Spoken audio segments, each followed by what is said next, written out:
Meaning of gangsta rap. Gangsta rap.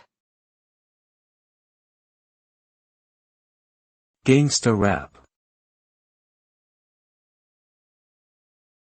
Gangsta rap. Gangsta rap.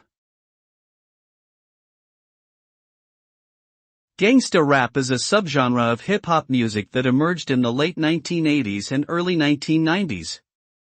It is characterized by its gritty, aggressive lyrics that often depict the struggles and violence of urban life, particularly in inner-city neighborhoods.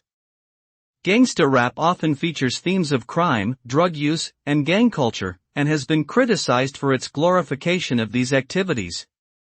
Despite this criticism, gangsta rap has remained popular and influential, shaping the trajectory of hip-hop music and culture.